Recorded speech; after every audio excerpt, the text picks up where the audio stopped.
मुझे बार बार कोई प्रियंका तू बोल रही थी क्या? हाँ सर, मैं बोल रही थी। हाँ कह रही देख लिया फिर भी रिप्लाई नहीं करो। रीजन ये था, एक सेकंड पॉज करूँ। ओके, सपोज ये रिसिप्ट एंड पेमेंट अकाउंट है। Receipt and payment account, payment side इधर लिखा है बाय स्टेशनरी और बाय क्रेडिटर। स्टेशनरी है यहाँ पे 30,000, क्रेडिटर को गया है 2,20,000। नीचे कहते हैं एडिशनल इंफॉर्मेशन में 31/3/20, 31/3/19। बताओगे कौन सा ओपनिंग है कौन सा क्लोजिंग है? 2019 ओपनिंग और 20,000 क्लोजिंग। ठीक है,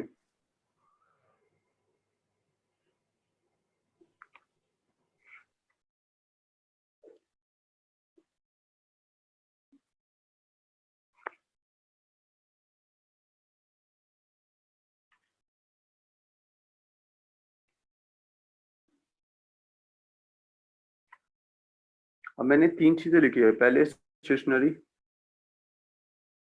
30,000 और 18,000, क्रेडिटर 40,000 और 60,000, एडवांस 10,000 और 15,000।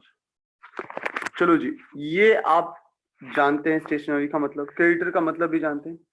क्या आप इसका मतलब जानते हैं? एडवांस टू क्रेडिटर का मतलब, एडवांस टू क्रेडिटर का मतलब पहली बार देख रहे हो ना अभी तो इसमें मतलब क्या हुआ? हाँ, एडवांस जो हमने क्रेडिटर को दिया है। तो एडवांस भी है बकाया भी है, दोनों पॉसिबल है क्या? ऊपर देखो ना, बकाया, क्रेडिटर को तो बकाया रहता है ना, क्रेडिटर का एडवांस कैसे? मतलब ये क्या लॉजिक है? गेट ऑफ चलो बेटा मैं बताता हूँ क्या होता है। कई बार कुछ हम जिनसे परचेज करते हैं स्टेशनरी या मटेरियल परचेज करते हैं उनसे उधार लेते हैं, तो कुछ ऐसे भी होते हैं जिनको हमें एडवांस देना पड़ता है। एक ही बंदे से तो सारा सामान खरीदते नहीं है ना। इंडस्ट्रीज में जब प्रैक्टिस होती है तो ये थोड़ी ना रहते कि इसी शॉप से सारी चीजें लेनी है, नहीं ऐसा नहीं होता। अलग अलग बहुत सारे ट्रेडर होते हैं जिनके साथ हमें सामान परचेज और सेल करना होता, परचेज करना होता है उनसे। तो कुछ लोगों से सिस्टम उधार का, लेकिन कुछ लोगों को हमें एडवांस ही देना पड़ता है। तो ये जो एडवांस है यानी कि उनको पैसा एडवांस में दिया जा चुका है, राइट। ये ओपनिंग, सॉरी ये ओपनिंग और ये वाला 10,000 क्लोजिंग है, right.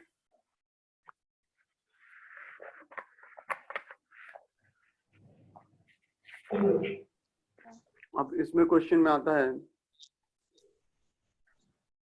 Calculate material consume shown in income and expenditure account।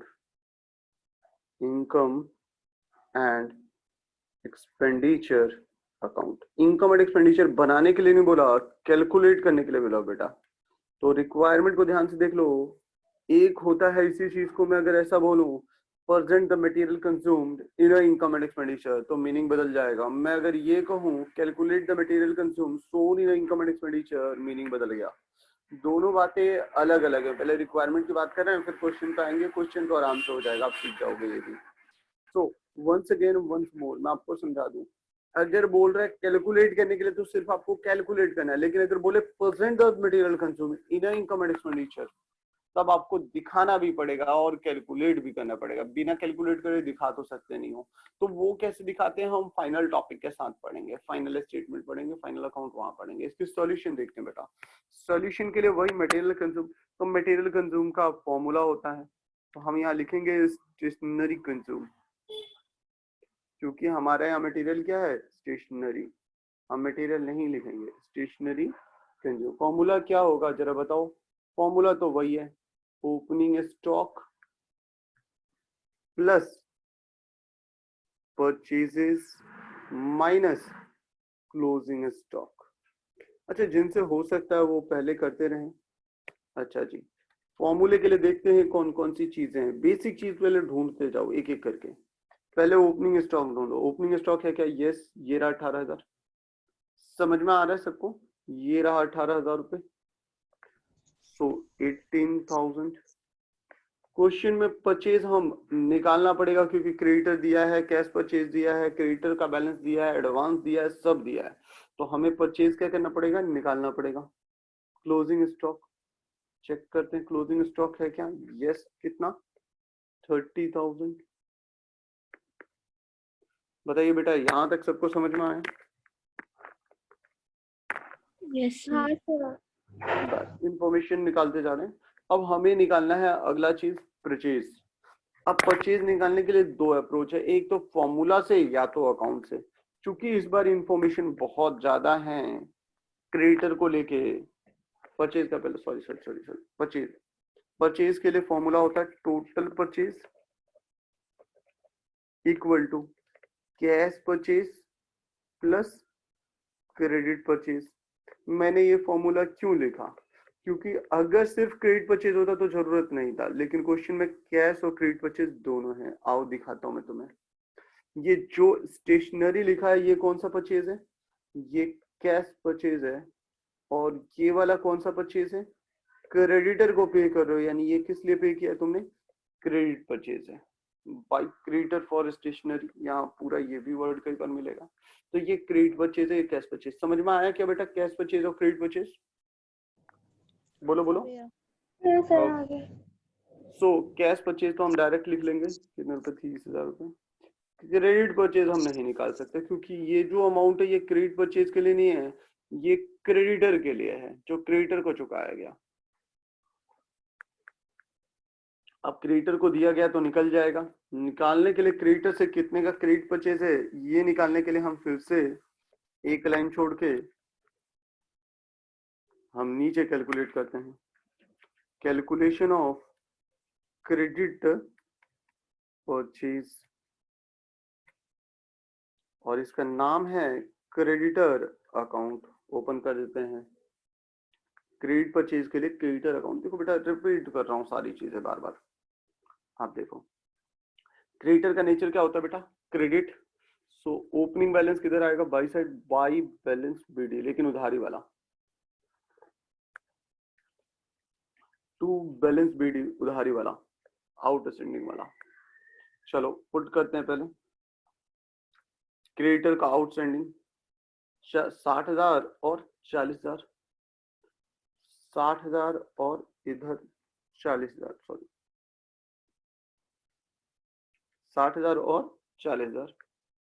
आइए देखते हैं और क्या क्या इंफॉर्मेशन है। ये इंफॉर्मेशन खत्म। एडवांस टू क्रेडिटर, अब ये कहाँ जाएगा बताइए? एडवांस टू क्रेडिटर कहाँ जाएगा?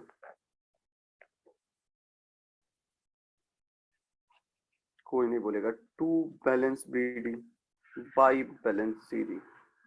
बहुत सिंपल है। अगर हमारा उधारी है तो बाई साइड से स्टार्ट हो रहा है, टू साइड उसका closing balance, by side opening balance, क्योंकि क्रेडिटर का नेचर क्रेडिट होता है।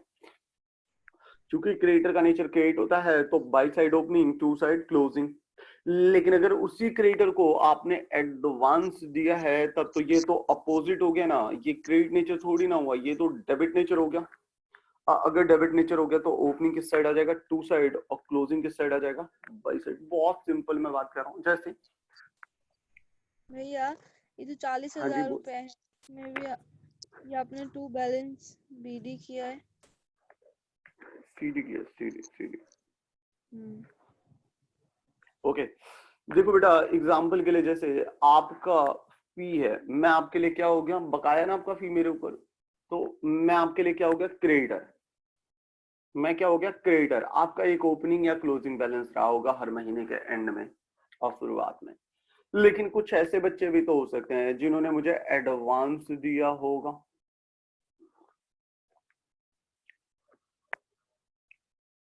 बताओ, हो सकता है नहीं हो सकता है? हेलो, हाँ सर। आपके कुछ ऐसे भी तो टीचर हो सकते हैं। जरूरी है कि सभी टीचर को आप एडवांस देते हो या सबको बकाया देते हो? नहीं। सपोज आपने मुझे तो एडवांस दे दिया, तो आप मेरे को एडवांस दिए तो आपके ऊपर लायबिलिटी है क्या? नहीं, आपके लिए वो लायबिलिटी नहीं है, वो आपके लिए क्या है, एक तरह का असेट नेचर हो गया, डेबिट नेचर हो गया। तो उसका ओपनिंग बैलेंस डेबिट नेचर वालों को किधर आता है? To side. क्लोजिंग बैलेंस किधर आता है? By side. सिमिलरली अगर किसी टीचर का आपका पैसा बकाया है, वो टीचर आपके लिए क्या हो गया? क्रेडिटर हो गया। और क्रेडिटर अगर है तो क्रेडिट नेचर, तो बाई साइड बीडी और to side CD. I think so कि गेट इट, समझ में आ गया आप लोगों को? सो बीडी सीडी पोर्ट करते हैं हम फटाफट। ठीक है, अभी चेंज कर लो। 60,000 रुपए ओपनिंग और 40,000 रुपए क्लोजिंग। अरे दोनों में 60-40 कर दिया क्या मैंने? नहीं, ये रहा 15 और 10, 15,000 और 10,000। सबको समझ में आ गया बेटा? अब और इंफॉर्मेशन देखते हैं क्या रह गया। हमने किस किस चीज को खत्म कर दिया। ये दोनों भी खत्म, यहाँ से ये वाला खत्म हो चुका है। 220 क्रेडिटर को पे किया, इसकी एंट्री कहाँ जाएगी बताओ? To side. To side, to cash. हमने पे कर दिया है क्रेडिटर को, तो टू साइड कैश। कितने रुपए? 2,20,000। बस आप पैक कर दो इस अकाउंट को। इस साइड जो निकलेगा बैलेंसिंग फिगर, उसे क्या माना जाएगा? By purchase. बैलेंसिंग फिगर निकालो फटाफट। 2,20,40, 2,60, 2,60, 2,75, 2,75 में से 7,70, 2,05,000। 2,05,000 आ गया बच्चे, देख लो। ठीक है, अब इस 2,05,000 को मैं कहां पर पुट कर दूंगा? ये रहा ऊपर क्रेडिट परचेज में। हमारा टोटल परचेज निकल गया 2,35,000। 2,35,000 को मैंने यहाँ पुट कर दिया। हो गया जी खत्म। क्वेश्चन सॉल्व कर लीजिए, आंसर आ गया। बताइए सबको समझ में आया? एक बार ऊपर से नीचे तक पूरा दिखाता हूँ, थोड़ा लंबा क्वेश्चन। देखो मैंने सॉल्यूशन जैसे कर रहा हूँ ना बेटा, इसी तरह से करना। सॉल्यूशन एक पैटर्न में मैं करता हूँ। देखो कितना आसान बना के किया हुआ है मैंने। स्टेशनरी कंज्यूम का पहले फॉर्मूला लिखो, जो चीज नहीं मिल रहा उसको नीचे निकालेंगे। तो ओपनिंग क्लोजिंग मिल गया, डाल दिया। परचेज तो हमने देखा कैश परचेज और क्रेडिट परचेज दोनों है, तो टोटल परचेज का फॉर्मूला लिख दिया। कैश परचेज क्रेडिट परचेज ढूंढा, कैश परचेज मिल गया, अभी क्रेडिट परचेज ढूंढना है। तो क्रेडिट परचेज के लिए फिर से एक अकाउंट ओपन कर दिया, कैलकुलेशन ऑफ क्रेडिट परचेज। इसके लिए मैंने क्या बना दिया? अकाउंट। क्योंकि इन्फॉर्मेशन ज्यादा है इसलिए अकाउंट बनाया। इन्फॉर्मेशन अगर सिर्फ ओपनिंग क्लोजिंग और पेड वाली 3 इन्फॉर्मेशन जो पहले मिलती थी, तो मैं क्या करता? सीधे सीधे जल्दी वाला काम निपटा देता। Closing plus paid minus opening वाला फॉर्मूला। समझ में आया बेटा?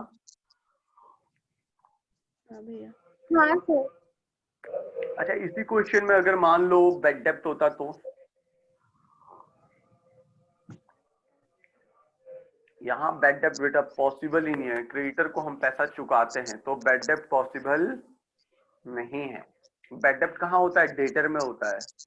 हम पैसा देने वाले इंसान, हम अच्छे लोग हैं, हम सबको पैसा देंगे, हम बुरे डेटर नहीं है किसी के लिए। तो बैड डेप्ट का कॉन्सेप्ट नहीं पॉसिबल है। रिटर्न का पॉसिबल है? यस, रिटर्न का पॉसिबल है। रिटर्न करोगे तो बताओ, खरीदा तो बाई साइड, तो वापस करोगे तो किस साइड से? टू साइड से। तुम्हें डिस्काउंट दे दिया तो टू साइड एंड से। तो डिस्काउंट और रिटर्न दो चीजें मैंने नहीं लिया हुआ है, क्योंकि आज तक कोई क्वेश्चन उस पर पूछा नहीं गया। अगर पूछ लिया गया तब आपको ये पुट कर देना है, किधर की तरफ? क्रेडिटर अकाउंट में, टू साइड।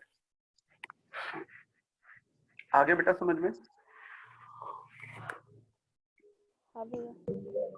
चलो एक बार क्वेश्चन को फिर से देख लो पूरा ऊपर से नीचे तक। ये आपका क्वेश्चन था।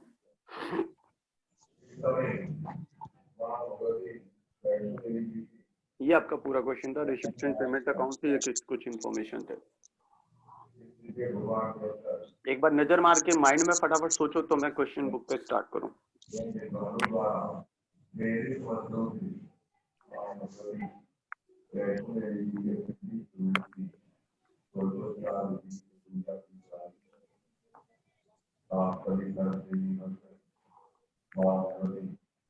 एक मिनट में ईयरफोन चेंज कर दो जरा। थोड़ा ऊपर कर दो। स्लाइड्स ओके, एक second, just a minute.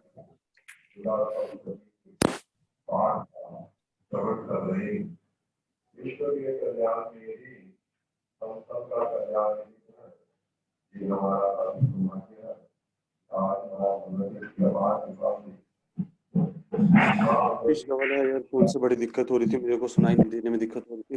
So anyway, आइए हम जरा क्वेश्चन आंसर करते हैं। कह रहे बच्चे क्वेश्चन नहीं मिला। टीएस सवाल के मॉड्यूल में चलते हैं, हम अपने मॉड्यूल जो है उसमें देखते हैं। मेरे मॉड्यूल में इसके क्वेश्चन नहीं होंगे बेटा। अच्छा, तुमने मेरे मॉड्यूल में ढूंढा था क्या क्वेश्चन आंसर, या टीएस के बाल में ढूंढा था खुशबू? बुक में ढूंढा था। बुक में? तो बुक में पहला ही चैप्टर है बेटा, अगर एडिशन पुराना हुआ तो नहीं मिलेगा। नहीं, ये पहला चैप्टर ही है, मतलब मुझे एग्जाम्पल ही नहीं मिला। अरे सब है बेटा, क्या बोलूं मैं पढ़ाता हूँ, मुझे मालूम है तुझे नहीं मिल पाया ना, तेरी दिक्कत है। चलिए देखिएगा, ये पहला ही चैप्टर है आपका, इलस्ट्रेशन नंबर 1। इलस्ट्रेशन नंबर 1, पहला ही मटेरियल कंज्यूम का इलस्ट्रेशन देखिएगा, फटाफट आप देख लीजिए। बेटा ये कैसे करते हैं इसको ध्यान मत देना, जैसे मैंने सिखाया है सिर्फ उसी तरह से करना, जो मेरा तरीका है करवाने का बस उसी तरह से करना, ठीक है? कह रहा how will you deal with the following item preparing income and expenditure. How will you deal का मतलब इसे कैसे डील करोगे, कहां पर प्रेजेंट करोगे। मैंने प्रेजेंट करना सिखाया नहीं है बेटा, मैंने आपको एक छोटी सी चीज सिखाई है कि इसको कैसे कैलकुलेट करेंगे। प्रेजेंट करने के लिए क्या होता है कि जब तक यार ये किसकी तरफ टीवी किसका बज रहा है, please switch off your TV, या तो इधर your switch off your mute your mike. Okay, yes, ठीक है। और क्वेश्चन ये है बेटा, देखिए ध्यान दीजिएगा कि दो तरह से क्वेश्चन बनते हैं। एक तो आता है कि प्रेजेंट करिए इसको, और दूसरा होता है कि बताइए मटेरियल कंज्यूम कितना। मैंने कैलकुलेट करना सिखाया है, प्रेजेंट करना भी नहीं सिखाया। रीजन है बेटा, रीजन ये है कि मुझे फाइनल अकाउंट सिखाना है। जब फाइनल अकाउंट सिखाऊंगा तो ईच एंड एवरीथिंग डिस्कस कर लेंगे। जब डिस्कस कर लेंगे तो ऑटोमेटिक सीख जाएंगे हम, फिर आके दोबारा इस टॉपिक को एक बार देख लेंगे, गो थ्रू कर लेंगे फास्ट में। या मैं तब लिंक में बता दूंगा, मुझे याद रहता है तब मैं बता दूंगा कि देखो ये चीजें पूछी जाती हैं। देखो पूछा जा रहा है आपको, क्रेडिटर फॉर स्पोर्ट मटेरियल है आपका, ओपनिंग और क्लोजिंग दिया है। Stock of sport material, opening और क्लोजिंग दिया है। During payment made to creditor दिया हुआ, there is no cash purchase of sport material. बताइए आप कर लेंगे या नहीं कर पाएंगे? चलिए याद करते हैं। मटेरियल कंज्यूम का फॉर्मूला लगाइए। यहाँ पे क्या होता है फॉर्मूला मटेरियल कंज्यूम का? Opening plus purchase minus closing. देखो बेटा ये रहा ओपनिंग, परचेज हमें निकालना पड़ेगा, ये रहा आपका क्लोजिंग। अब परचेज निकालने के लिए क्या करोगे? क्रेडिटर अकाउंट बना लो या सिंपल फॉर्मूला लगा लो। मैंने बोला था जब इंफॉर्मेशन कम हो तो फॉर्मूला लगाओ, ना कि अकाउंट। इन्होंने अकाउंट बनाया है, ये भी आप बना सकते हैं, बट रेदर देन दिस आप फॉर्मूला लगाइए। अच्छा आप बोलो ऐसा क्यों आखिर मैंने बोला? जब इंफॉर्मेशन कम है, यानी कि सिर्फ ओपनिंग क्लोजिंग और पेमेंट दिया, तीन चीजें दी है, ओपनिंग क्लोजिंग और पेमेंट, बस तीन चीजें क्रेडिटर के बारे में है, तो आप क्या लगाएंगे? फॉर्मूला। आखिर क्यों? कोई बताएगा? कोई बोलेगा? अच्छा मेरी आवाज आ रही है क्या? हाँ भैया। कैलकुलेट करना है ना। हाँ सिर्फ हमें कैलकुलेट करना है। परचेज मान लो, मैंने बहुत सिंपल सी चीज कह रहा हूँ। देखो जैसे इस क्वेश्चन में है ना, हमें ओपनिंग मिल गया क्या? यस 3000। क्लोजिंग मिल गया? हाँ। परचेज चाहिए। परचेज के लिए कितने तरीके हैं? दो अप्रोच है ना, एक तो हम फॉर्मूला वाला कर सकते हैं और दूसरा हम क्या कर सकते हैं? अकाउंट बना सकते हैं। बताओ यहाँ पे अकाउंट बना के निकालोगे या फॉर्मूला लगा के निकालोगे? बोलो ना यार कौन? फॉर्मूला। आखिर क्यों? ऐसा क्यों मैंने आपको बोला कि फॉर्मूला लगाइए? ये डायरेक्ट फॉर्मूले से कर सकते हैं ना? हाँ डायरेक्ट फॉर्मूले से कर सकते हैं, बिल्कुल एग्जैक्टली। मैंने बोला कि मैंने क्यों बोला कि डायरेक्ट फॉर्मूले से निकाल के कर दो? क्योंकि भी इसने सबको दे ही तो रखा है। नहीं है ना, क्योंकि इंफॉर्मेशन बहुत ज्यादा नहीं है, आप आसानी से और जल्दी कर लेंगे। पेपर आपका लेंदी होता है, अगर आप अकाउंट बनाएंगे तो अकाउंट में सारी चीजें लिखनी पड़ेगी। जैसे देखो इन्होंने अकाउंट बनाया है, creditor for material account, particular particular debit credit proforma खींचो, सारी चीजें करो।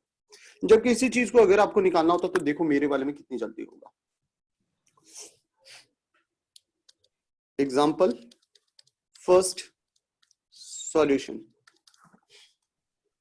Calculation of material consume topic है। Calculation of stationery sorry sports material, sports material consumed.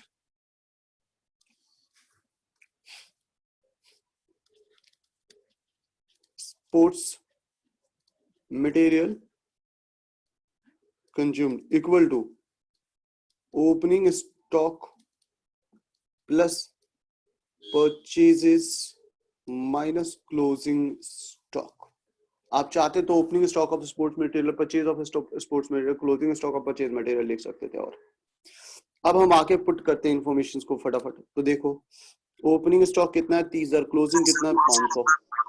30,000 opening minus plus purchase हमें नहीं पता माइनस 500। अब हमें परचेज चाहिए, परचेज एक लाइन आंसर के लिए छोड़ के नीचे निकाल रहे हैं। Calculation of purchase of sports material, sports material के लिए परचेज के लिए फॉर्मूला बनता है closing creditor plus cash payment to creditor, payment to creditor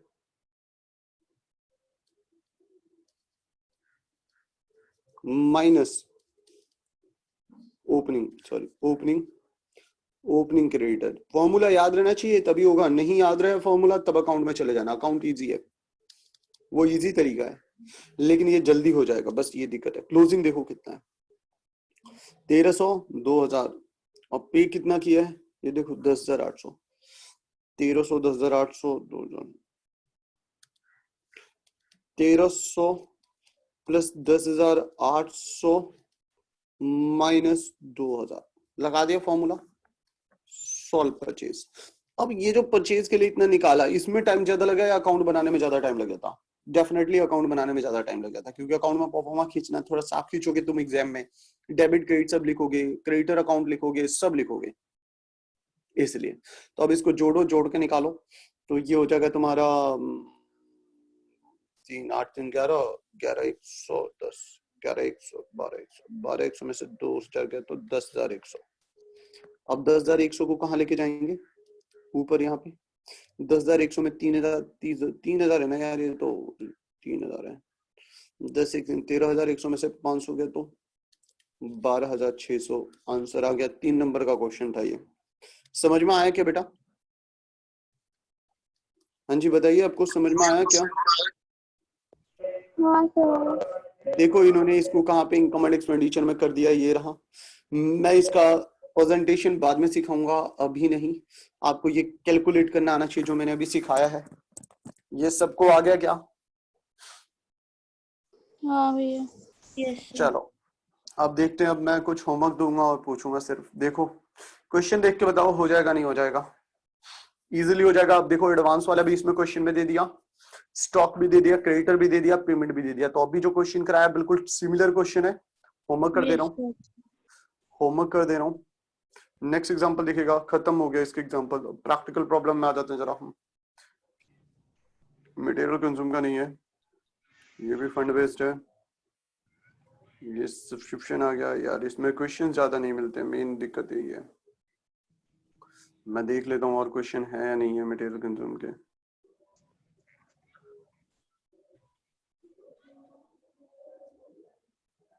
जी ये रहा मटेरियल कंज्यूम का क्वेश्चन, ठीक है।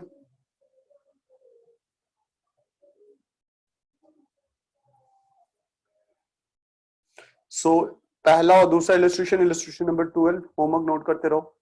1 और 2, तीसरा 12 हो गया कि आपको करना है, छोड़ना नहीं है बेटा। मैं कल पूछूंगा सबसे। 13 नहीं करना, 1 2 और 12।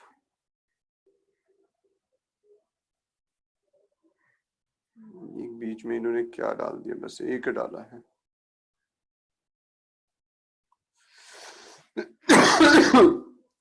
Practical problem number 4। Practical problem का प्रॉब्लम नंबर 4 सेम क्वेश्चन है जो ऊपर था, बिल्कुल डिट्टो कॉपी पेस्ट है यार, बस डेट के हिसाब से अलग है, ठीक है।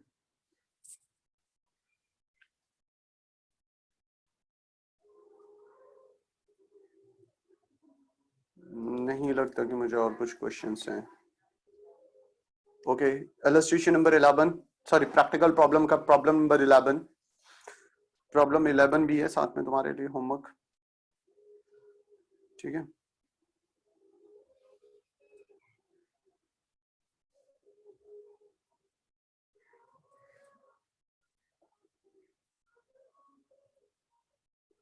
बस खत्म। सो आइए होमवर्क की बात करते हैं जरा। एग्जाम्पल में बात करें तो एग्जाम्पल 1 2 12। प्रॉब्लम की बात करें तो प्रॉब्लम में 4। तो ये 4 क्वेश्चन यहाँ प्लस आपके 11 भी था ना, हाँ 4 11 ठीक है।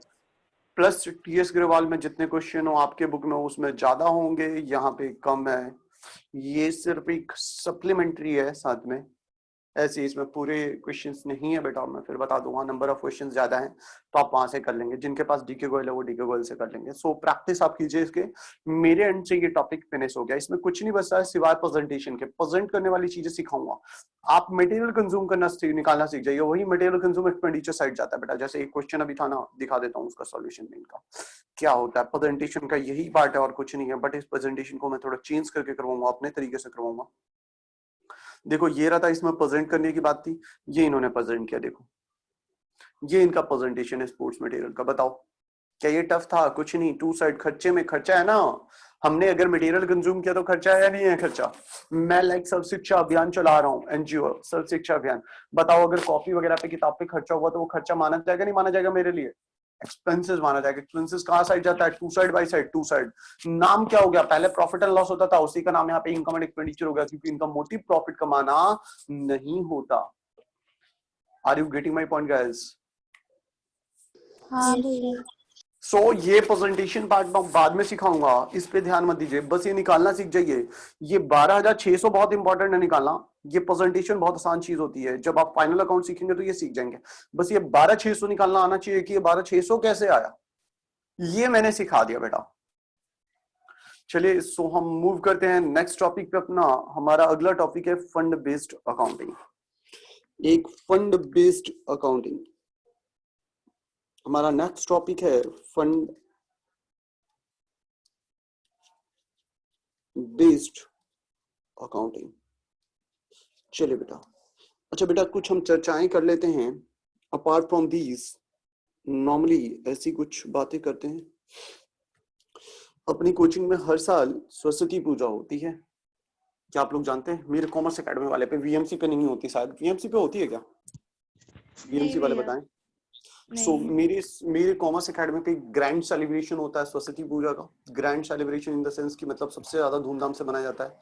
सभी मनाते हैं 1 जनवरी को बहुत धूमधाम से। मैं मनाता हूँ सरस्वती पूजा को बहुत धूमधाम से, with a lot of expenditure. Like in case भंडारा वंडारा भी करते हैं हम लोग। भंडारा इन द सेंस कि लास्ट टाइम भंडारा किया था तो खीर का किया था, वो पूरा बड़ा सा पूरी मतलब टेबल वेबल लगा के बांटा था बहुत लोगों को। और फिर रास्ते में जाते हुए बांटते जाते हैं, वो एक अलग होता है। रास्ते में पूरा रास्ता, जैसे कि हमारी मेरी एकेडमी है ठेके के पास है, तो टंकी रोड में है टी पॉइंट के पास, तो वहां से बांटना शुरू करते हैं। तो जमुना जी तक जाते हुए पूरा रास्ते बांटते हुए जाते हैं। फिर जो एकेडमी के बाहर टेबल लगा के बांटते हैं वो एक अलग